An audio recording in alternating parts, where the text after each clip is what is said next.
BS Management graduate ako, pero sa hirap ng buhay, hindi ako nakapasok ng trabaho dito sa Pilipinas. Kailangan ko maging OFW. Doon ko nasubukan na napakahirap pala nag-aalaga ako ng anak ng iba, pero yung anak ko, iba nag-aalaga. Nag-join ako sa AIM Global dahil minsan, nagkasakit yung anak ko, nagpaalam ako sa amo ko. Ang sagot ng amo ko, "Doktor ka ba? Bakit kailangan mong magpaalam umuwi? Pera ang kailangan ng mga pamilya mo, hindi ikaw dahil hindi ka doktor." Doon ko na-realize na napakahirap talaga pala pag wala kang pera. Dahil hindi ka talaga makakauwi kung wala kang pera. Nung nagsimula ako, wala akong alam na pwedeng gawin. Pero mahilig ako mag-Facebook. Napaka-Facebook addict ko talaga.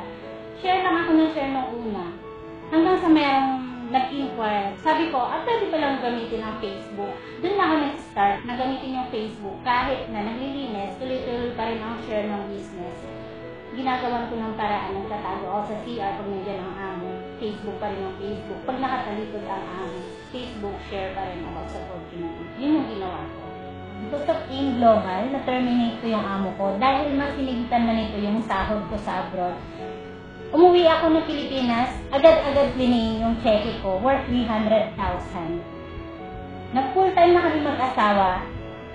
Sa wakas, nabuo na ang pamilya namin dahil sa AIM Global.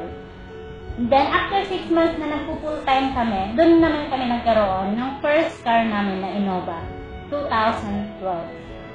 2012, naging top rising star ako. Then, 2013, doon na ako napasok as top earner ng company. Doing 3 years full-time dito sa AIM Global, hindi ko inaasahan na makukuha ko pala ang dream car namin na Camaro.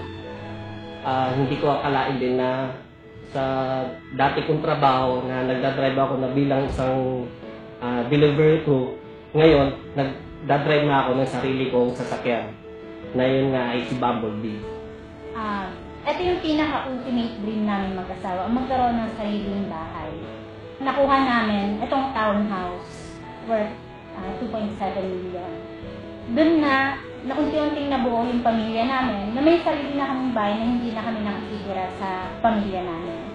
Dahil sa AIM Global, nung una pangarap lang namin ng grupo ko na magkaroon ng isang bahay